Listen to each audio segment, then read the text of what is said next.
Name a character that people want Joffrey to kill. Name a character that everyone would ask Thanos to snap. Name a character that people hate more than Grandpa Joe.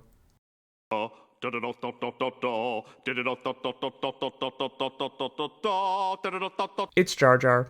No real surprise there, and not just because you saw the title of the video. Jar Jar Binks is probably one of the most hated characters in all of cinema, though I can't say the hate is unjustified. Let's be real, not only does he have very little to do in the first movie beyond annoying us, but the weird Caribbean kind of accent was, well, not helping his likability and longevity as a character. Misa called Jar Jar Binks. Misa your humble servant. Is that legal? However, I kind of have a soft spot for him because he's so extremely hated, especially considering how sad his fate ended up being, living on the streets racked with guilt over how he unintentionally helped Palpatine before dying alone. Oof. So I do wonder what could have been if Jar Jar had had an opportunity to shine. So let's give him that Cinderella ending, and imagine what would be different in the Star Wars prequels if Jar Jar Binks had become, oh, let's say, Queen of Naboo?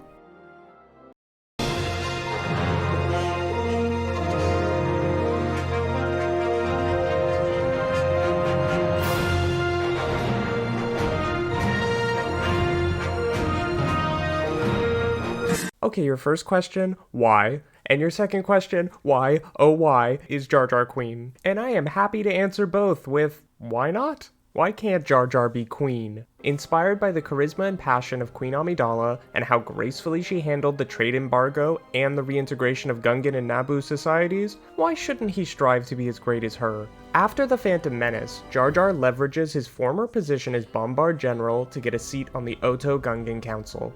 To better improve relations between Naboo's two major sentient species, Jar Jar is then made the Gungan ambassador to Theed. Was this because the Oto Gungan Council got annoyed with him and wanted him far away? Maybe? But these three military, administrative, and diplomatic positions, paired with the rising tensions in the Republic and on Naboo, create a very interesting opportunity for Mr. Binks. When Padme becomes a senator after her reign as queen is over, Jar Jar decides to not become a junior representative in the Senate and instead runs for queen, which he of course loses. He then chooses to remain on Naboo to act as an advisor and emissary between the Naboo and Gungans. And in 24 BBY, after several failed campaigns, while running against Rayleigh and Jamila, Jar Jar succeeds in becoming Queen of Naboo. He beats them because 1, I would like him to win, and 2, in this alternate universe, Naboo is looking to see the Gungans brought into the forefront in a big way. To better symbolize what peace is possible in the Republic during these tense times, Naboo properly unifies their own planet.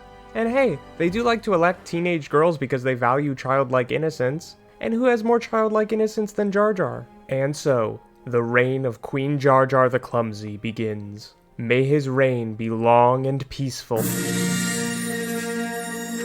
Tensions are high in the Senate after Count Dooku rises to prominence, but on Naboo, things are pretty good. More of Jar Jar's people feel comfortable moving out of the water and into cities, and Gungans are put into prominent positions, such as Captain Tarpal's becoming the royal head of security instead of this guy, who seems nice in Phantom Menace but in the comics ends up joining the Empire and ruling Naboo. All is well on Naboo. Jar Jar hasn't even made any teeny-weeny accidents. But 2 years after Jar Jar became queen, in 22 BBY, we find ourselves mere days away from the start of the Clone Wars. Padme, on Naboo, is worried about tensions in the Senate and decides reluctantly to return to Coruscant. She hopes to help ease militarization efforts and tensions with the newly recognized separatist faction. However, she is nearly killed in a few different assassination attempts, and Anakin and Obi-Wan are assigned to protect her. As Jar Jar, of course, did not go with her to Coruscant, he is not in Padme's apartment to have a reunion with Anakin.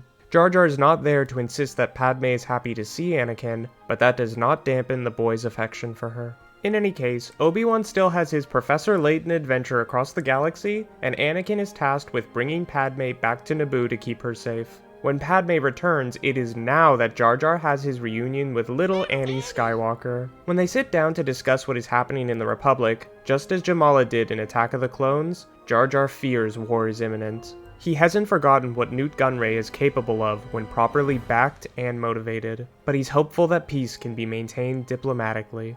The rest of Attack of the Clones plays out the same, with all plot lines converging on Geonosis. Anakin, Padme, Obi-Wan, the Jedi, and the Republic's new army are all present at the brink of war. But before that, the biggest change that I'm sure you've all realized is, if Jar Jar is not present on Coruscant to propose that Palpatine gets supreme powers, wouldn't the Clone Wars not happen? Well, I think even if Jar Jar is missing, ultimately nothing changes. Palpatine, with such a firm grasp on the Senate, could easily have manipulated another senator. Let's say he manipulated that guy. That guy! Fearful of war returning to Naboo more than anything else, the real question becomes, will Queen Jar Jar side with the Republic or with the Separatists? He sides with the Republic. Duh. Though Jar Jar is capable of making literally any decision, I can't imagine him choosing to turn his back on the Jedi or the Republic. Two people he admires, Anakin and Padme, represent the best in both of these things to him, and he wants to stick by them. As Queen though, whether he chooses to fight or hide, war does come to Naboo. So I was gonna go through the 14 episodes of the Clone Wars TV show that Jar Jar appears in and discuss every little thing that would change if he was queen. Seriously, here's my original script. But not that much changes. You may be surprised to hear, but Jar Jar is not at the heart of this conflict. So as much as I love this show, let's just speed through it. Jar Jar doesn't help Organa in supply lines, but Organa gets supplies to Ryloth on his own. He's a pretty good senator. Jar Jar doesn't go with Padme to Rhodia, but that means he doesn't destroy the ship so she can escape. They don't capture Gunray, but who cares, because he escapes the next episode anyway. Jar Jar doesn't go with these clone pilots and end up crashing their ship, so things actually go well for them.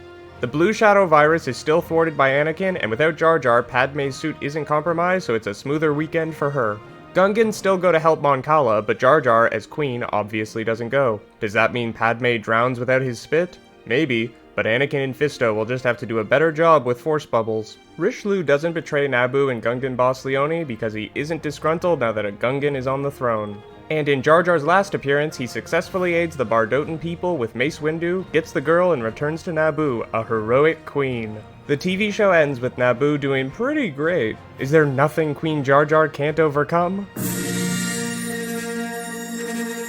Even with Jar Jar binding together humans and Gungan, the same unity cannot be found in the galaxy.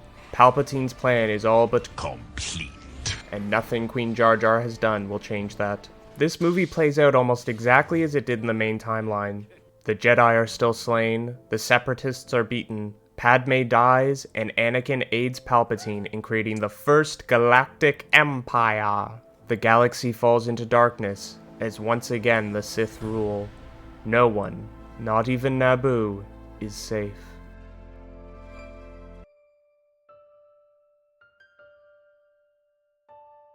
But as we know, the story doesn't end with movie 3. For many of us, now is when the story begins.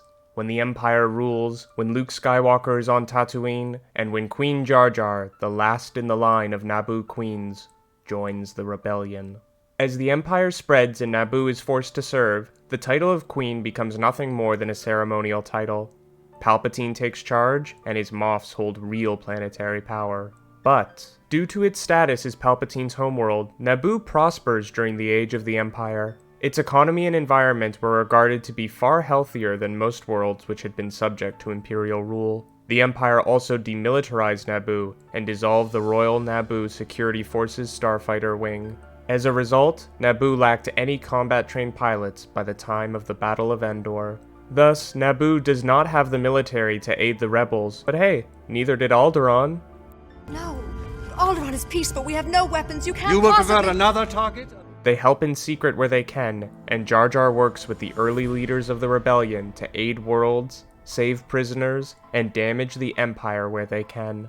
Is the former Queen of Naboo alive and present on Yavin 4 when the Death Star is destroyed? Did he freeze his butt off on Hoth? Is he with Admiral Akbar in the battle above Endor? Was he there to celebrate the fall of the Empire?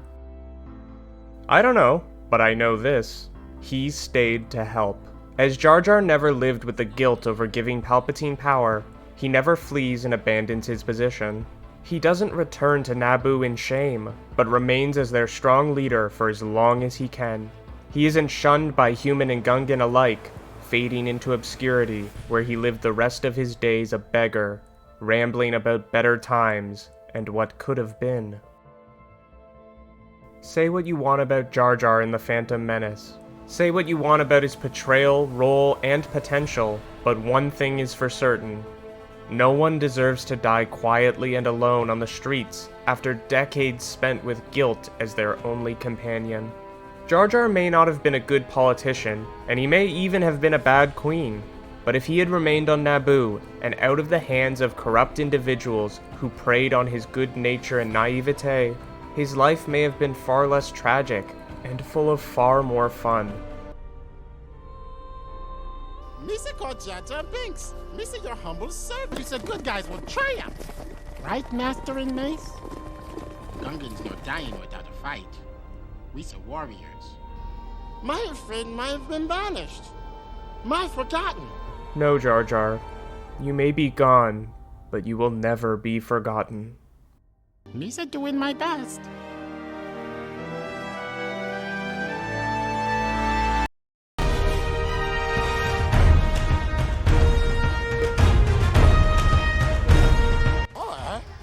More did you speak? Misa Jar Jar Binks. Well, I don't approve. Oh no! But Misa doing nothing. Pity hot. You're thinking people gonna die? Here's a photo of your favorite new character, Jim Jam Bonks.